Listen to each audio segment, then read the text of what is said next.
शब्द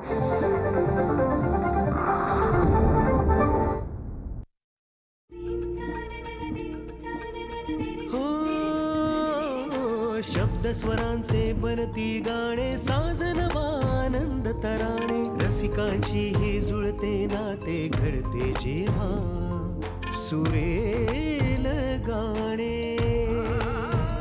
कसे हे घडते मनात येते, भेटू बोलू ऐकू तयांच्या गोष्टी गाण्यांच्या, गोष्टी गाण्यांच्या.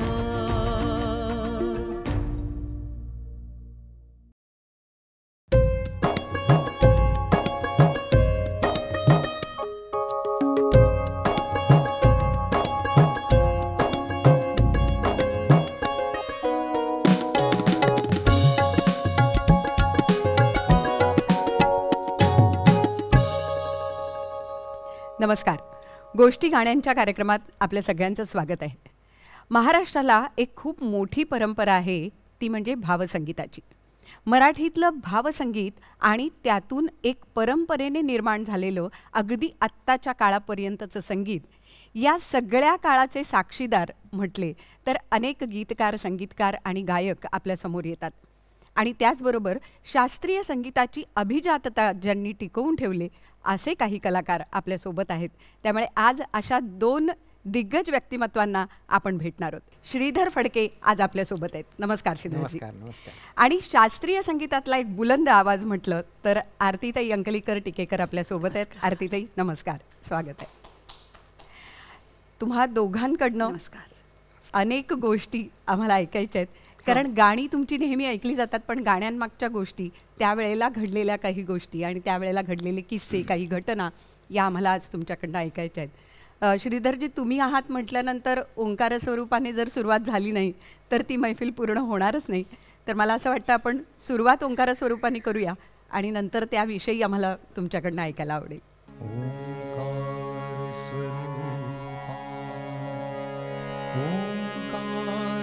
स्वरूपा ओंकार स्वरूपा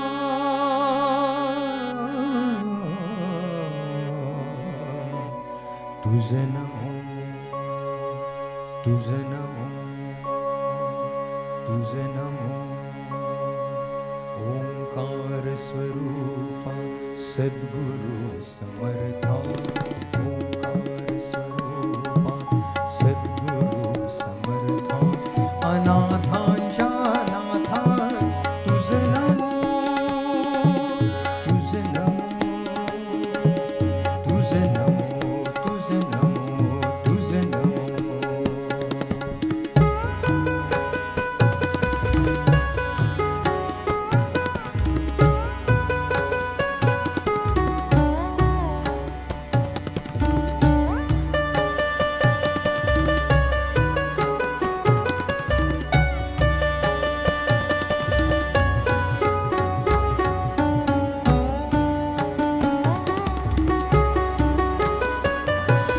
एका जनार्दनी गुरु परब्रह्म, एका जनार्दनी गुरु परब्रह्म, तयाचे परिणाम सदामुखी, तयाचे परिणाम सदामुखी, तयाचे परिणाम सदा.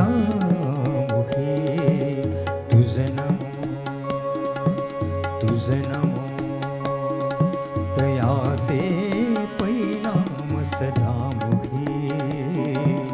तुझे नमो तुझे नमो तुझे नमो. ओंकार स्वरूपा सद्गुरु समर्था, ओंकार स्वरूपा सद्गुरु समर्था, अनाथांच्या नाथा तुझे नमो तुझे नमो तुझे नमो तुझे नमो तुझे नमो तुझे नमो तुझे नमो तुझे नमो तुझे नमो तुझे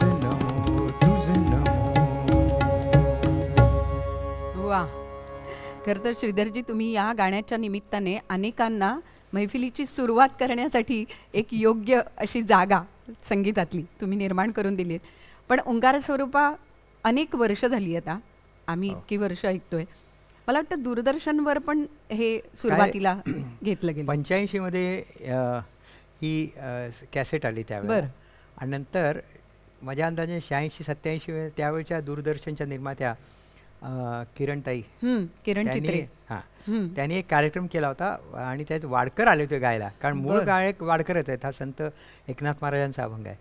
आणि त्यावेळेला दूरदर्शनवर तो अभंग सादर झाला आणि त्यावेळेला तो महाराष्ट्रात पसरला. म्हणजे कारण फक्त दूरदर्शन केंद्रच होतं ना त्यावेळेला सगळीकडे.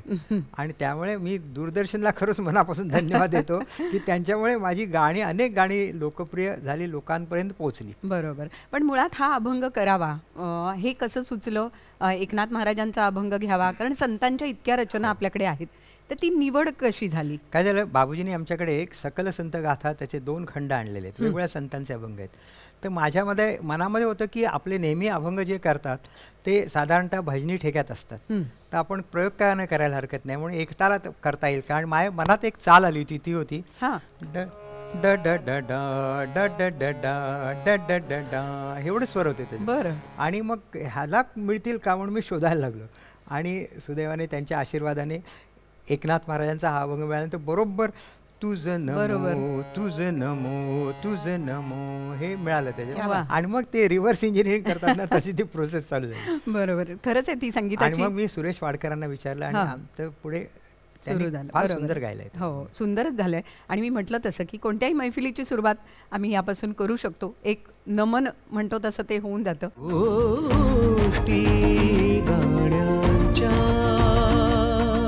आरतीताई, शास्त्रीय संगीतामध्ये एक तो पाया म्हणतात तसा तुमचा इतका पक्का आहे आणि शास्त्रीय संगीतात तुम्ही आज इतकं छान नाव केलं आहे. आम्हाला खूप बरं वाटतं की आज मी म्हटलं तसं की एक बुलंद आवाज म्हणून आम्ही तुमच्याकडे पाहतोय शास्त्रीय संगीतातला.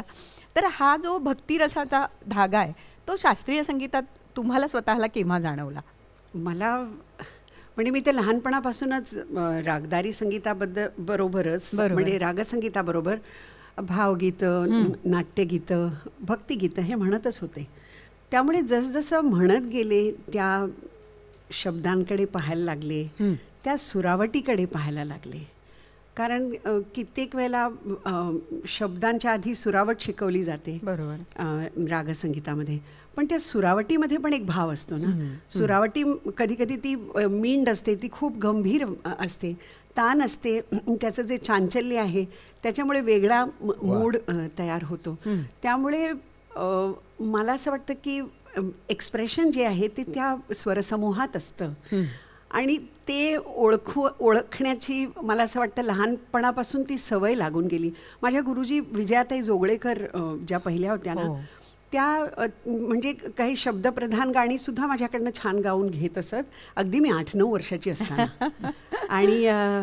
आणि नाट्यसंगीतसुद्धा आणि एखादी बंदिश सुद्धा. मला असं वाटतं की चांगले गुरु भेटले ना की ते आपोआप. नक्कीच नक्कीच. आणि किशोरीताई म्हणायच्या की स्वरशरण गाणं हे महत्त्वाचं आहे, स्वरांना शरण गेलं पाहिजे. आणि तोच भाव मला वाटतं भक्ती रचनांमध्ये नेहमी जाणवतो. पण तुमच्या बाबतीत असं झालं की श्रीधरजींनी संगीत दिलेली अनेक गाणी पुढे तुम्ही गायलात, पण ते पहिलं गाणं होतं जाग रघुनंदना. मला वाटतं तेही दूरदर्शनसाठी झालं होतं का? काय झालं की महाराष्ट्र वाल्मिकी गदी माडगुळकर, आपले सर्वांचे लाडके कवी, आवडते कवी, त्यांचं 1977 मध्ये निधन झालं. आणि म्हणून दूरदर्शनचे निर्माते त्यावेळेचे केशव केळकर आणि अरुण काकतकर यांनी असं ठरवलं की 1 वर्षानंतर त्यांचा स्मृतिदिन येईल त्यावेळेला त्यांची अप्रकाशित गीतं सादर करायची. बरं. आणि अशी 5-6 गाणी आमच्या घरी काही होती, काही इतर ठिकाणी मिळाली. आणि मग त्याला चाल लावायचा मी प्रयत्न केला. आणि त्यातलं एक होतं ते त्यांनी सुवासिनी चित्रपटासाठी लिहिलं होतं, जाग रघुनंदना कोकिला बोलते. ते चित्रपटात आलं नव्हतं म्हणून मी बाबूजींना विचारले, म्हणले घे ना, हरकत नाही. आणि मग त्याला चाल लावली आणि आरती आणि देवकी पंडित त्या 10वी आणि 11वीत होत्या त्यावेळेला 1978 मध्ये. आणि त्या दोघी गायल्या. तुमचं नुकतंच लग्न झालं होतं तेव्हा. हो, कारण आम्ही रिहर्सलला जात असू तेव्हा आणि अगदी मी आणि देवकी अशा लहान शाळेत जाणाऱ्या होतो. बरोबर. आणि आमचंही पहिलंच ते गाणं होतं. ऐकूया आपण थोडं. हो जरूर.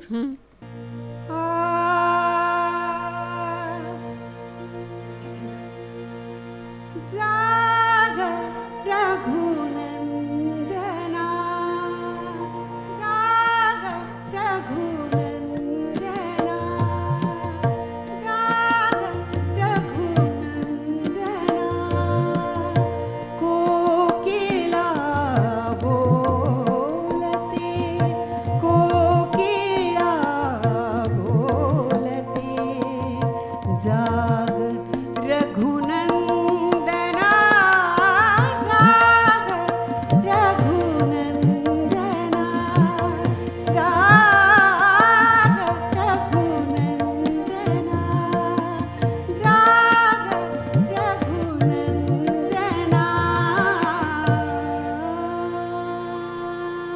वा, इतक्या वर्षांपूर्वी मी आता कितीतरी दिवसांनी ऐकलं.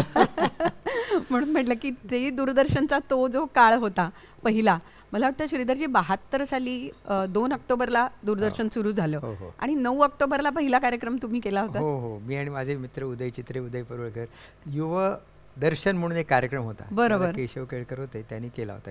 आणि मंगेश पाडगावकरांचं एक गीत होतं हा. आणि एक शिवानंद सडेकर माझे मित्र, त्यांचं एक गाणं. वा, म्हणजे दूरदर्शनचं नातं जे आहे तुमच्या दोघांचंही ते इतक्या इतकं जुनं आहे. वर्षांचं आहे. बरोबर आहे. पण याच पूर्ण प्रवासामध्ये तुमच्या दोघांच्या बाबतीत एक महत्त्वाचं गाणं, माइलस्टोन, म्हणजे तेजोमय नादब्रह्म. पुन्हा एकदा ते तेज जे शब्दसुरातनं आलंय आणि तुमच्या गाण्यातनं, तुमच्या स्वरातनं आलंय, ते अप्रतिम आहे. कसं झालं ते गाणं? कसं झालं की 1989 मध्ये दिवाळीसाठी म्हणून काहीतरी कार्यक्रम करायचा असं दूरदर्शन. पुन्हा एकदा दूरदर्शनसाठी.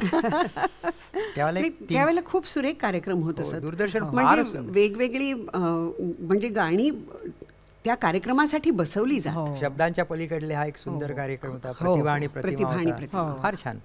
आणि त्यामुळे आम्हाला देखील असं एक चॅलेंज वाटायचं, अरे दूरदर्शनवर कार्यक्रम आहे, आपल्याला उत्तम काहीतरी करायला पाहिजे असं वाटायचं. आणि अनेक वेळा गाणी आपण आधी रेकॉर्ड करत असू आणि नंतर मायमिंग करायचं. बरोबर. पण मग तेजोमयची काय आठवण? तर मग असं ठरलं की तेजो एक गाणं दिवाळीसाठी आहे म्हणून मी एक चाल लावली. आणि काय झालं, ती यमनमध्ये चाल होती. यमन रागात चाल बांधावी असं माझ्या मनात आलं. आता मी फारसा संगीत म्हणजे क्लासिकल तर शिकलोच नाही, त्यामुळे आरती वगैरे ह्याला सगळं, हा राग कुठला आहे ग, हा तो राग कुठला आहे, चाल करायचो मी त्याच्यात. तर पण यमन रागामध्ये बाबूजींनी इतकी सुंदर सुंदर गाणी केलेली आहेत, तर त्यामुळे माझं काहीतरी वेगळं काहीतरी मिळावं अशी माझी इच्छा होती. आणि त्यांनाही तेच आवडलं असतं. वेगळं झालं असतं तर नाहीतर गंमत नाही. तर एकदा मी अशी चाल करताना बसलो आणि मला लक्षात आलं, ड ड ड ड ड ड ड. मग प्रवीण दवणानं म्हटलं की ह्याच्यावर तुम्ही शब्द लिहून द्याल का? तर ते हो म्हणाले. आणि त्यांनी सुंदर दिवाळीच्या ह्याच्यासाठी तेजोमय नाद ब्रह्म हे सुंदर गाणं लिहून द्या. मग असं ठरवलं की 2-3 गायक घ्यायचे. अच्छा. मग आरती होती, सुरेश वाडकर होते आणि श्रीकांत पारगावकर होते. 2-3 गायकांशी धरून असं ते गाणं सादर झालं होतं. आणि ते इतकं लोकप्रिय झालं नंतर. अप्रतिम अप्रतिम. ते एक थोडक्यात एक आपण नाही. आणि मला असं वाटतं की हे म्हणजे श्रीधरजी नेहमी सांगतात की मी गाणं शिकलेलो नाही आहे, पण त्यांनी लहानपणापासून इतकं गाणं ऐकलेलं आहे. आणि बाबूजींसारखे इतके म्हणजे मोठे म्हणजे गाणारे अभ्यासक, त्यांचा शास्त्रीय संगीताचा पण खूप अभ्यास होता. त्यामुळे लहानपणापासून त्यांच्या कानावर पडत गेलं. त्यामुळे रागाचं नाव हे केवळ निमित्त मात्र आहे. चांगले संस्कार झाले. त्याचे फ्रेम, जे रागाचं जे रूप आहे ते तुम्हाला लहानपणापासून माहित होतं. त्याचं नाव काय हे तुम्हाला माहित नसेल, पण तुम्हाला कुठलाही राग, मला असं वाटतं की त्याच्यात पोहायला सुरुवात करतात तुम्ही त्याच्यात पडल्याबरोबर. आणि मग ती सुंदर रचना तयार होते. कारण कानावर झालेले संस्कार जे आहेत ते कदाचित मनातून पुढे कवितेतनं उतरतात. ऐकूया आपण दोघांकडनं तुमच्या.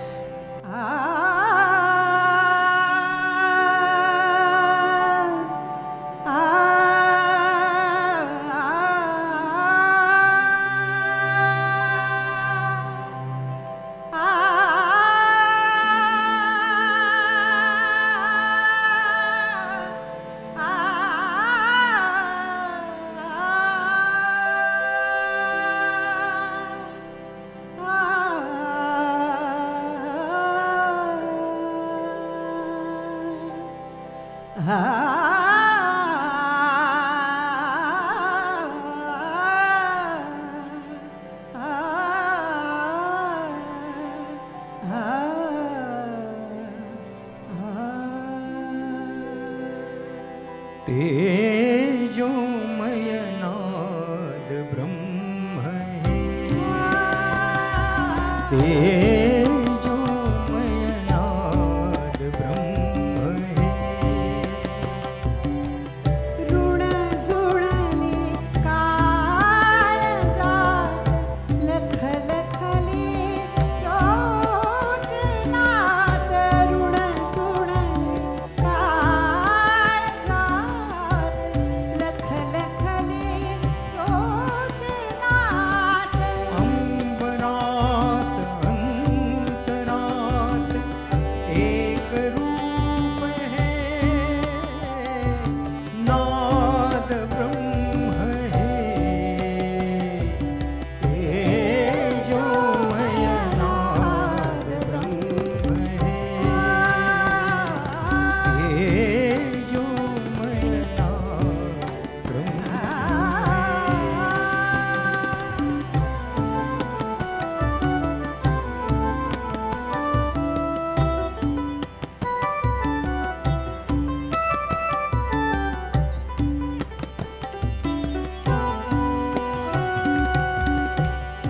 सृष्टीचा देव्हारा दरवळला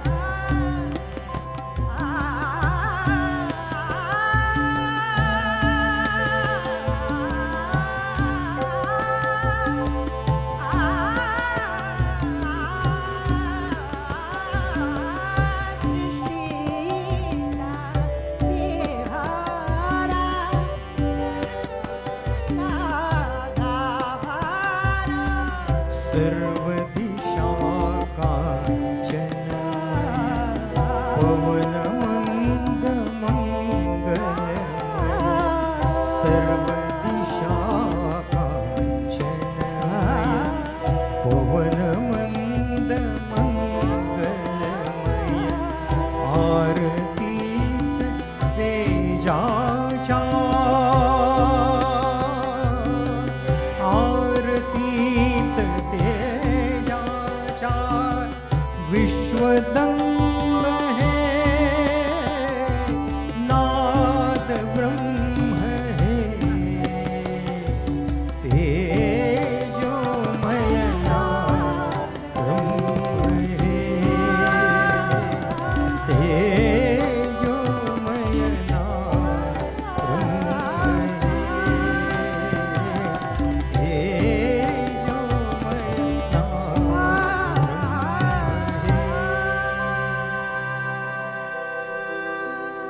क्या बात है, वा, अप्रतिम. गोष्टी गाण्यांच्या. म्हणजे आज तुमच्या दोघांकडनं हे ऐकताना इतकं सुंदर वाटतंय.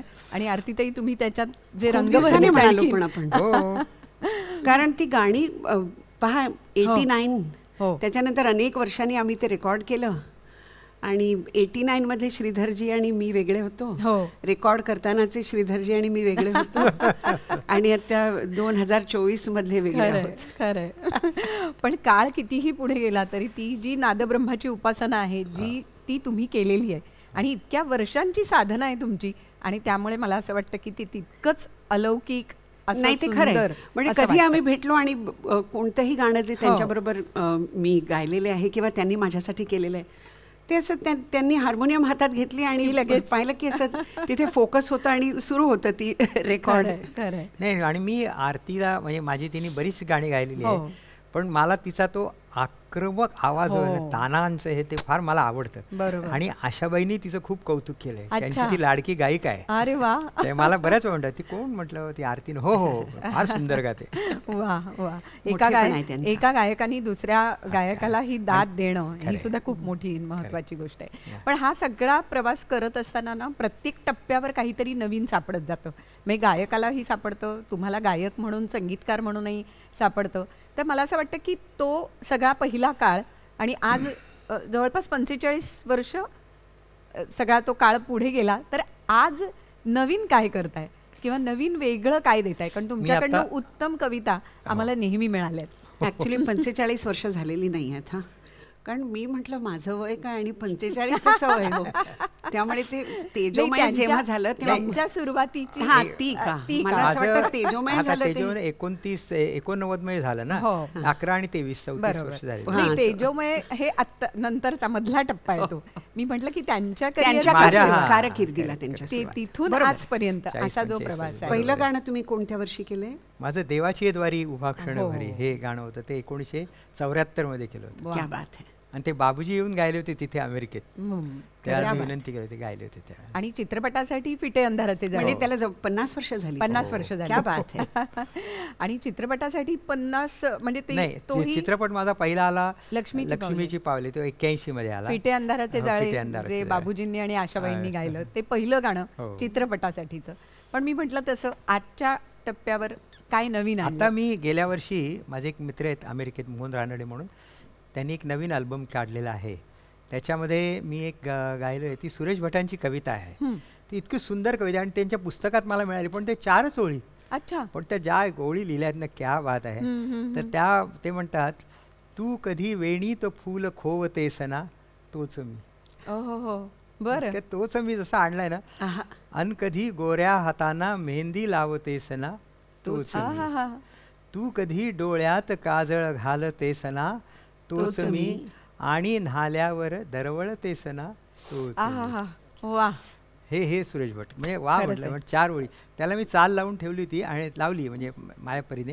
आणि आता पुढे काय करायचं. मग आजचे कवी मंदार सोळकर यांना म्हटलं की जरा तुम्ही लिहाल का. पण म्हटलं विनंती एवढी की सुरेश भटांनी जे आणलेले आहेत भाव त्याला धक्का लागता कामा नये. बरोबर. आणि त्यांनी फार सुंदर सोळकरांनी लिहिलंय. आणि मी फक्त आता यांचं एक कडवं म्हणून दाखवतो नक्की आपल्याला. आवडेल मला. तू कधी वेणीत फूल खोवतेस ना, तू कधी वेणीत फूल खोवतेस ना, तोच मी.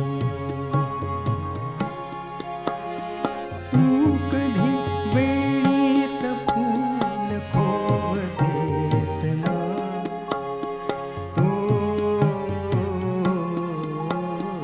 मी. अन कधी गोऱ्या हाताना, अन कधी गोऱ्या हाताना मेहंदी लावतेस ना, तोच मी. तू कधी डोळ्यात काजळ घालतेस ना, तोच मी. आणि न्हाल्यावर, आणि न्हाल्यावर दरवळतेस ना,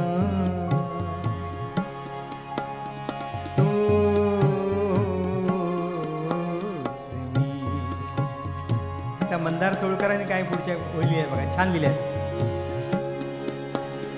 तू पहाटे स्वप्न होऊन भेटतेस ना, तू धुक्यातील पारिजातक वेचतेस ना, तू उन्हे अंगावरी झेलते स्वतःच्या सावलीशी बोलतेस ना, गोंदलेले ग चांदणे, बांधलेली ग पैंजणे,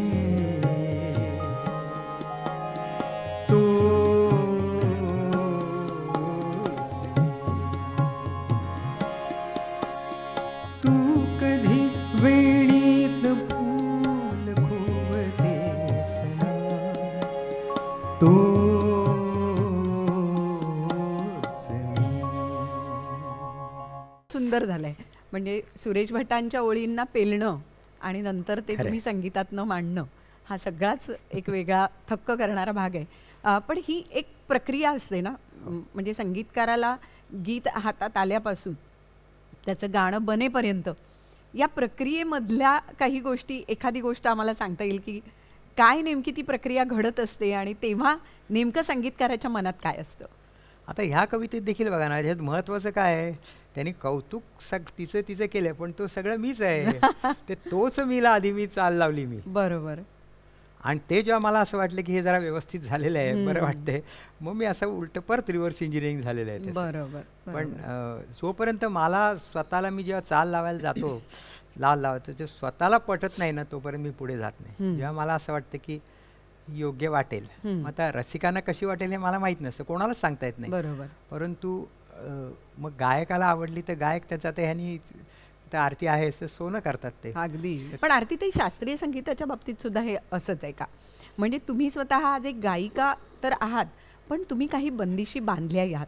म्हणजे जसं भावसंगीतातला संगीतकार त्याचं एक कथेला, कवितेला सालंकृत करणं ज्याला म्हणतात ते करत असतो, पण तुम्ही सुद्धा त्या बंदिशीला एक सुंदर रूप देत असता.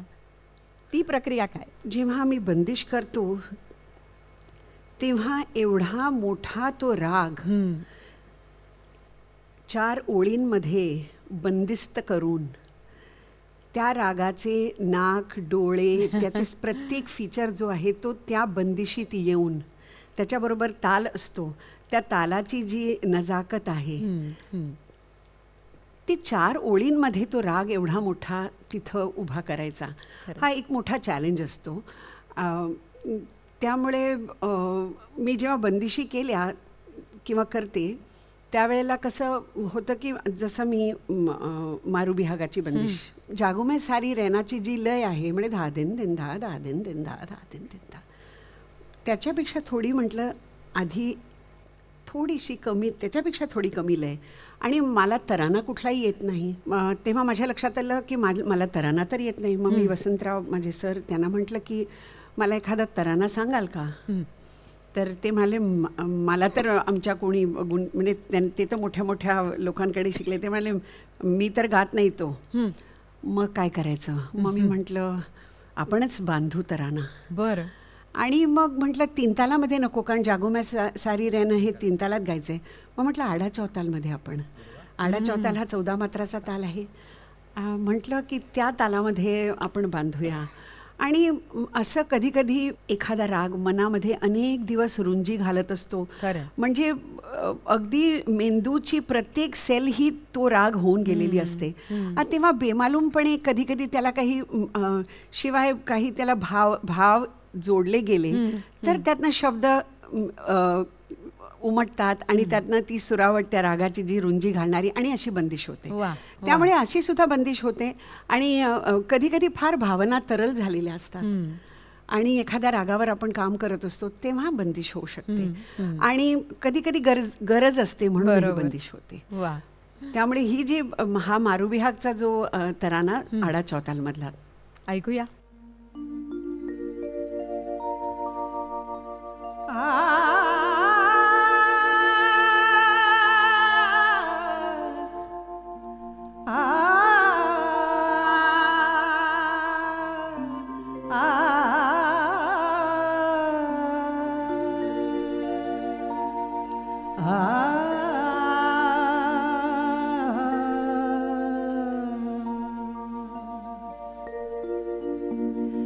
तन देरे नादी तन तदानी तन देरे नादी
सुंदर. वा वा, अप्रतिम. गोष्टी गाण्यांच्या.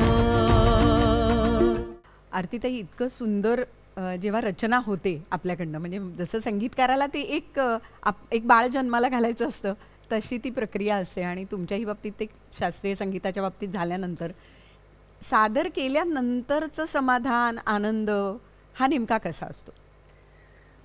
समाधान नसतं खरं म्हणजे, पण आनंद नक्कीच होतो.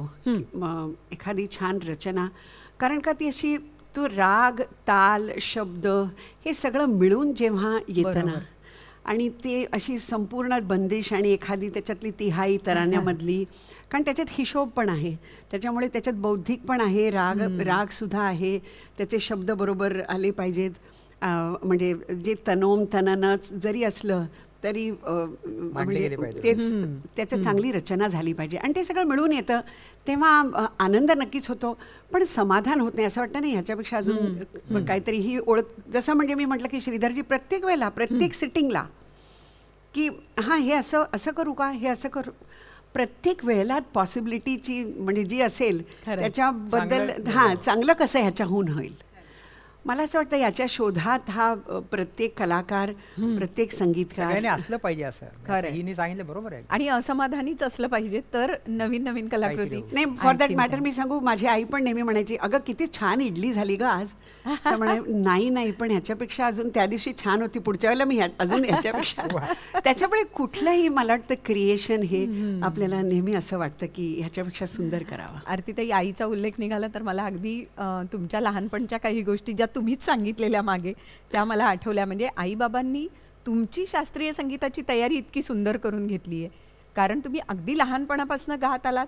आजच्या पिढीला थोडंसं, म्हणजे जी अगदी नवीन पिढी आहे जी शास्त्रीय संगीतात येऊ पाहते, त्यांना काय सांगाल की ती तयारी त्यांनी कशी केली पाहिजे? मला असं वाटतं की खूप टॅलेंटेड जी मुलं आहेत ना त्यांनीच शास्त्रीय संगीतात यावं. पहिली गोष्ट, ज्यांचा गळा उत्तम आहे, गळ्यामध्ये उत्तम तान आहे, मींड आहे, हरकत आहे, मुरकी आहे, आणि ज्यांची कष्ट करण्याची तयारी आहे, आणि ज्यांची बुद्धी अत्यंत तल्लख आणि उत्तम आहे, अशाच मुलांनी शास्त्रीय संगीत करावं असं मला वाटतं.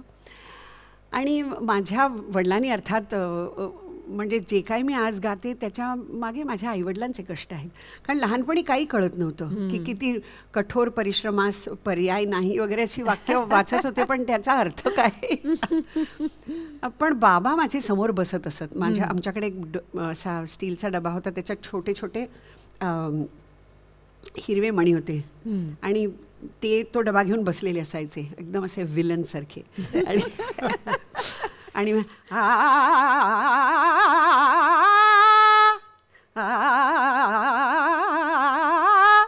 असं ती एकदा म्हटली की मणी इकडून एक बाजूला ठेवला, आणि तो डबा संपेपर्यंत, म्हणजे आता मी छोटी तान म्हटली पण अशी मोठी पल्लेदार अशी खालपासून खर्जापासून वरती पंचमापर्यंत जाऊन खाली येणारी अशी मोठी तान, आणि म्हणून घेत पूर्ण डबा रिकामा होईपर्यंत.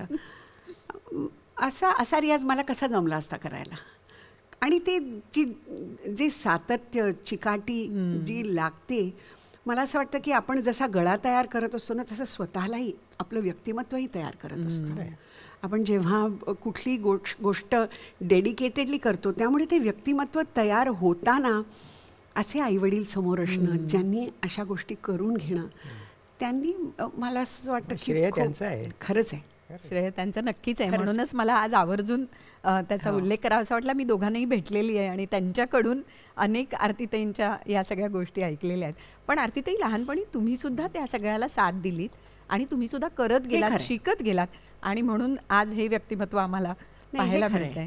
कारण का म्हणजे त्यांना माझ्याकडनं रियाज करून घ्यायचा होता, पण त्याची माझी पण तयारी होती करायची, की बाकी अनेक मला डिस्ट्रॅक्शन्स होती, पण ती सगळी सोडून लहान वयामध्ये मला असं वाटतं पण त्याचं फळ मिळतंच ना. नक्की. पण हाच संस्काराचा भाग असतो.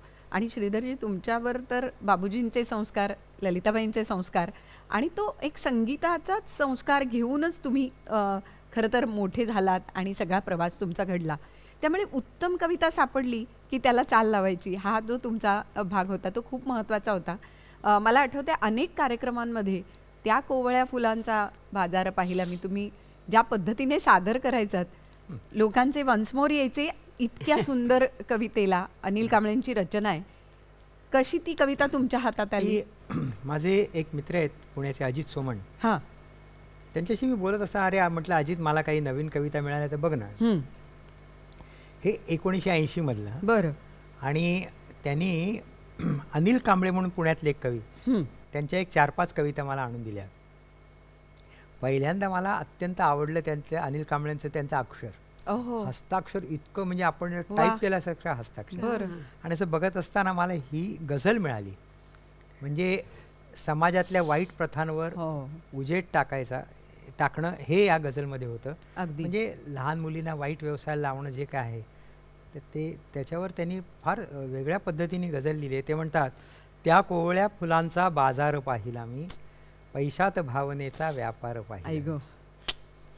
हे असं लिहिणं कठीण आहे आणि नेमकं मांडणं आणखी कठीण आहे. खरं.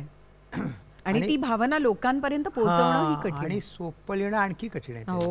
खरं. सोप्या भाषेत लिहिलंय हे सगळ्यात महत्वाचं. तर मी म्हटलं, अरे ह्याला आपण चाल लावायला पाहिजे, पण काय करायचं? चाल काय माझ्याकडनं व्यवस्थित लागत नव्हती. माझ्या डोक्यात आता त्या अजित, जसं आरतीने मला बरेच रागांची माहिती दिली, तसं अजित सोमणी द्यायचे. तू ओळखते अजित सोमणी? तर ते स्वतः उत्तम बासरी वाजवायचे. आणि म्हटलं असं आणि लहानपणाचं ऐकत आल्यामुळे आणि सारखा रेडिओ घरी, म्हणजे कुठली तरी गाणी, हिंदी मराठी दोन्ही, त्यामुळे असं वाटायचं हे गाणं म्हणजे आपला हा राग असा आहे का, मग शिवरंजनी रागामध्ये का नाही चाल लावावी, असं माझ्या डोक्यात आलं. आणि ते थोडंसं शिवरंजनीचं स्वरूप मला माहिती होतं, पण ते चाल लावताना काय व्हायला लागलं, सारखी हिंदी चित्रपटातली गाणी यायला लागली. हिंदी चित्रपटात शिवरंजनीमध्ये भरपूर गाणी झालेली आहेत. म्हटलं असं नाही, आपलं पाहिजे काय त्याच्यात. मग एकदा माझ्या डोक्यात एक चाल आली, म्हणजे अशी ती एका अक्षराला अशी छोट्याशा तानेसारखी येते. ती बघा, थोडक्यात ऐकू तुम्ही. त्या कोवळ्या फुलांचा बाजार पाहिला, त्या कोवळ्या फुलांचा बाजार पाहिला, पैशात भावनेचा व्यापार पाहिला, पैशात भावनेचा व्यापार पाहिला, त्या कोवळ्या फुलांचा बाजार पाहिला.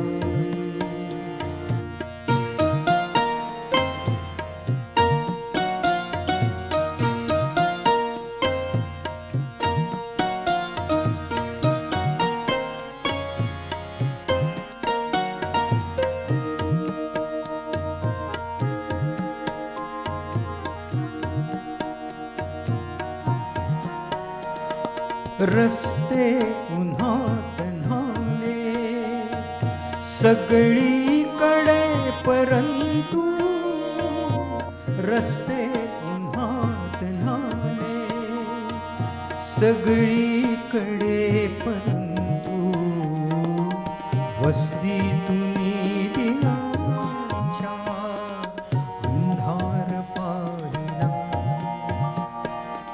वस्तीतून दिव्यांच्या अंधार पाहिला मी, त्या कोवळ्या फुलांचा बाजार पाहिला मी, पैशात भावनेचा व्यापार पाहिला मी, पैशात भावनेचा व्यापार पाहिला, त्या कोवळ्या फुलांचा बाजार पाहिला. गोष्टी गाण्यांच्या.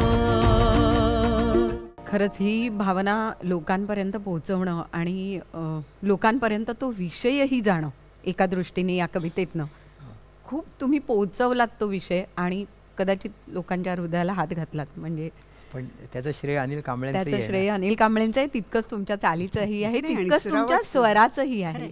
ज्या पद्धतीने तुम्ही ते गाता ना त्याचंही श्रेय मला असं वाटतं की तितकंच आहे. मुळात प्रत्येक कवितेचं एक वेगळेपण असं असतं. आणि आरतीताई, तुम्ही जेव्हा एखादी बंदिश गाता तेव्हा त्याचं एक सादरीकरण वेगळं असतं, अशा एखाद्या भावगीताचं गझलचं एक वेगळं असतं. पण जेव्हा चित्रपटासाठी गाण्याची वेळ आली, म्हणजे आजही अनेकांना दे धक्कामधली उगवली शुक्राची चांदणी तुमचं आठवतं. म्हणजे शास्त्रीय संगीत ते उगवली शुक्राची चांदणी, हा जो एक स्पॅन आहे त्याच्यामध्ये चित्रपटांसाठी गाताना काय वेगळं करावं लागलं किंवा तुम्हाला स्वतःला ते काय जाणवलं, कसं जाणवलं? तसं काय झालं, जी गाणी माझ्याकडे आली ती साधारण सेमी क्लासिकल उपशास्त्रीय प्रकारातच मोडणारी आहे. बरोबर. असं काय खूप एखाद्या नायिकेला डोळ्यासमोर मी गाणं गावं असं तिथं अभिप्रेत नव्हतंच. तिथं मी माझं गाणं जे मला दिलेलं आहे ते माझ्या गायकीनी म्हणायचं, अशीच गाणी माझ्याकडे आली. त्यामुळे तसं चित्रपटासाठी गाते असं वेगळे पण मला नाही जाणवलं. इवन उगवली शुक्राची चांदणी जेव्हा अजित परब नी ते माझ्यासाठी आणलं तेव्हा लावणी आहे असं म्हटल्यावर मी म्हटलं परंतु लावणीमध्ये सगळे कथकचे तोडे आणि लावणी हा सुद्धा एक उपशास्त्रीय प्रकार, म्हणूनच त्याच्याकडे पाहिल्यावर इतकं छान मला चाल खूप छान आहे, सुंदर झाली, मला खूप आवडली ती. मग म्हटलं मी गाईन, आणि ती डब केली तेव्हा उदय पण होता बरोबर. पण आम्ही पुण्याहून आलो, स्टुडिओत गेलो, रेकॉर्डिंग मी करायला सुरुवात केली. उदय म्हणाला मी जरा काहीतरी खाऊन येतो, कारण आम्ही ब्रेकफास्ट केलेला नव्हता. म्हटलं ठीक आहे, आणि मी गाणं केलं रेकॉर्ड. उदय आला, ऐकलं. उदय म्हणाला नाही अजून एकदा कर. अरे मला असं वाटतं की त्या काही काही ओळी तू अजून छान गाऊ शकशील, बरं, अजून एकदा कर. त्यामुळे जे चांगलं झालंय गाणं त्याचं श्रेय उदयला. हो. कारण तो सगळा बाज आणि त्या सगळ्या गोष्टी त्यांनी जवळून पाहिलेल्या आहेत. पण आणखी एक मला आठवतंय, गृहलक्ष्मी नावाचा चित्रपट होता, जगदीश खेबुडकरांची एक लावणी तुम्ही गायला होता. हो, आठवते आज ती? अच्युत ठाकूरांचं संगीत होतं त्याला. अच्युत ठाकूर हा अतिशय म्हणजे लोकसंगीताचा प्रचंड गाढा अभ्यास असलेला, स्वतः उत्तम गायक आणि एक असा उत्कट गायचा तो. आणि फार छान चाली त्यांनी काही काही केल्या. त्यातली त्यांनी एक लावणी त्यांनी केली होती, पाना पानात. काळी पाच द्या बघूया, आठवते का? काळी पाच मध्यम.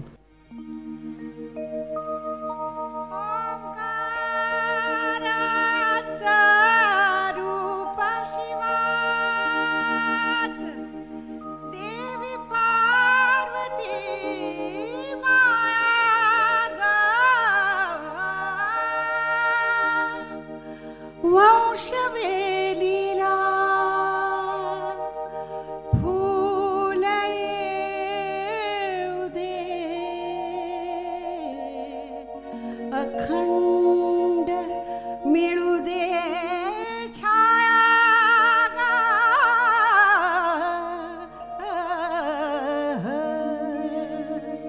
पाना पानात दिसतो कान्हा, पाना पानात दिसतो कान्हा, पाना पानात दिसतो कान्हा. फुले तोडू कशी मी सांगाना, फुले तोडू कशी मी सांगाना, पाना पानात दिसतो कान्हा, पाना पानात दिसतो कान्हा. हे पाना पानात दिसतो कान्हा, पाना पानात दिसतो कान्हा. वा, फारच सुंदर चाल, इतकी सुंदर झाली आहे त्याची, छान आहे, अप्रतिम. आणि खेबुडकरांचे शब्द आहेत. पण हीच सरदारी बेगमसाठी सुद्धा तुम्ही जेव्हा गाणी म्हटलीत तेव्हा परत तो एक बाज शास्त्रीय संगीताचा होताच त्याला. तो चित्रपट कसा झाला आणि त्यातली गाणी कशी झाली? काय झालं, श्याम बेनेगलजींना एक ठुमरी गाणारी, दादरा ठुमरी गाणारी एक मुलगी हवी होती. त्यांनी केदार पंडितला विचारलं, सुप्रसिद्ध तबला वादक आहेत ते, आणखीन संगीतकार पण आहेत, खूप छान गाणी बनवत होतो. त्याला जेव्हा विचारलं जेव्हा तर त्यांनी माझं नाव सांगितलं. मग मला एक म्हणजे मला स्टुडिओमध्ये बोलवलं तेव्हा इथे वरळीमध्ये रेडिओ वाणीमध्ये. आणि तिथे मला काहीच माहिती नाही, एकदम श्याम बेनेगलांचा स्वतःचाच फोन त्यांचाच आला होता फोन. मी अशी घाबरून बिस्कत गेलेले होते. आणि तिथे गेल्यावर ते म्हणाले की एक पिक्चर के लिए गाना गाना है. म्हटलं ठीक है, कहाँ है गाना. हाँ अभी आ रहे हैं, अभी वनराज जी आ रहे हैं, वनराज भाटिया येणार होते. तिथे अशोक पत्की बसलेले होते आणि सारंगीवाले आणि तबलावादक वगैरे बसलेले होते. तर मी म्हटलं अच्छा अभी आएंगे. हाँ ये देखिए अशोक जी बैठे हैं यहाँ. थोड्या वेळाने वनराज जी आले, जावेद अख्तर जी आले. त्यानंतर श्यामबाबूंनी तिथे प्रसंग सांगितला की ज्या प्रसंगासाठी आता गाणं तयार होणार आहे. आणि तो तिथे प्रसंग सरदारीच्या आयुष्यातला सांगितला. मग जावेदजींनी विचारलं की आप जरा 2-4 दादरे के मुखड़े आप सुनाइए. अच्छा. मग काय ता नजरिया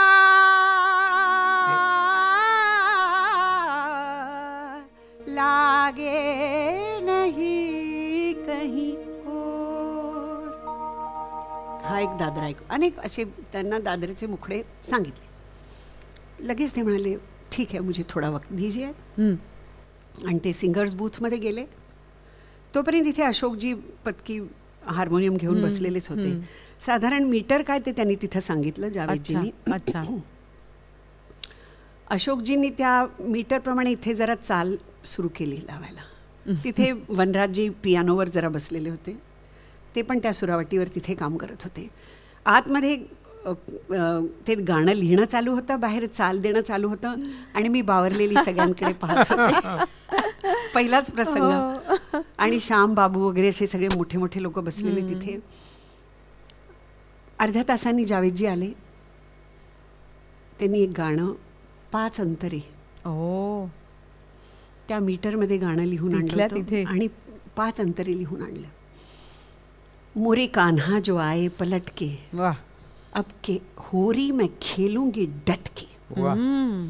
आणि तिथे अशोकजींनी लगेच सगळे अंतरे ऐकले. म्हणाले ठीक आहे आरती या इकडे. आणि तिथेच मला त्यांनी शिकवलं ते गाणं. आणि तिथे शिकून ते आत्मसात करून त्याच्यात काही माझं कॉन्ट्रीब्युशन आहे ते देऊन आणि हा सगळा जावेदजींनी गाणं लिहायला सुरुवात केली. ते मी गाणं म्हणून रेकॉर्डिंग पूर्ण झालं. हा साधारण 3 ते 4 तासात झालं सगळं. फक्त मला खरंच याचं आश्चर्य वाटतं. आज जर ह्या नवीन संगीतकारांना जर सांगितलं तर म्हणजे अनेकांना आश्चर्यच वाटतं. खरंच आहे. कारण एक गाण्यावर आज हल्ली महिने काम होतं. त्याच्यामुळे हे एका दिवशी 4 तासामध्ये एक गाणं तयार. आणि प्रतिभावान माणसं ही सगळी. जावेदजी, अशोकजी पत्की, वनराजजी. तर अनेक वेळेला मी एक गाणं गायला गेले होते. मग नंतर श्यामबाबूंनी 7-8 गाणी गाऊन घेतली माझ्याकडून त्याच्यात. पण वनराजजींचं काय ते एखादी सुरावट नुसती सांगून हां अशोक कर दे नाहीये असं सांगून मैं एक चक्कर मार के आता हूँ. अरे आणि त्यांचं ट्युनिंग पण जबरदस्त होतं दोघांचं. की मला वाटतं अशोकजींना एक्झॅक्टली माहीत असायचं की वनराजजींच्या मनात काय चालू आहे आणि त्याप्रमाणे. आणि अशोकजी इतके प्रतिभावान संगीतकार आणि ती एक त्यांची दिलेली टिप घेऊन ते पूर्ण गाणं करत असत ते. आणि छान खूप समृद्ध करणारा अनुभव होता. हो. आणि सरदारी बेगमची ती सगळी गाणी इतकी सुंदर झाली आहेत. मला असं वाटतं की तुमच्याशी गप्पा मारत असताना वेळ कसा पुढे जातोय कळतच नाही आहे. कारण इतकं सुंदर सगळ्या गोष्टी तुमच्याकडनं ऐकायला मिळत आहेत आणि पुन्हा ती गाणी एकदा आमच्यासमोर येत आहेत. मला असं वाटतं प्रेक्षकांना आज मला एकच सांगायचं आहे की यांच्या गप्पांमध्ये थोडासा विराम आज आपण देणार आहोत. पण पुढच्या भागात पुन्हा भेटणार आहोत आणि पुन्हा या दोघांशी गप्पा मारणार आहोत. आजच्या भागाची सांगता आपण सरदारी बेगममधल्या या रचनेने करूया. मोरे कान्हा जो आए पलट के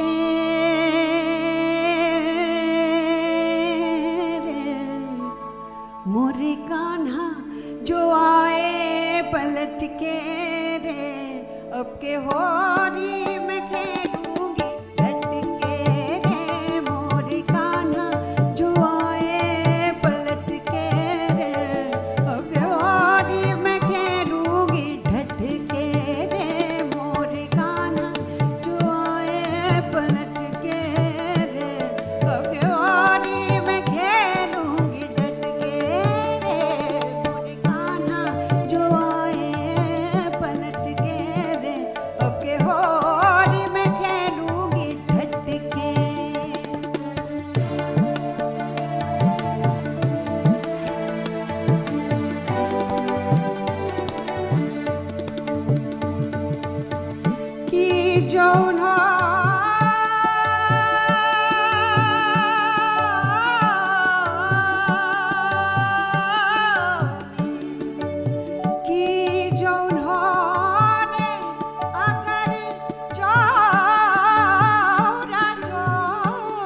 नी पिचकारी भैया मरोरी गारियां मैंने रखी है रट के गारियां मैंने रखी है रट के अब के होरी मैं खेलूंगी डट के रे मोरे कान्हा जो आए पलट के रे अब के होरी मैं खेलूंगी डट के मोरे कान्हा जो आए पलट के रे अब के होरी मैं खेलूंगी डट के मोरे कान्हा मोरे कान्हा कान्हा मोरे कान्हा कान्हा कान्हा मोरे कान्हा हो मोरे कान्हा जो आए पलट के मोरे कान्हा हो मोरे कान्हा जो आए पलट के रे मोरे कान्हा हो मोरे कान्हा जो आए पलट के रे मोरे कान्हा जो आए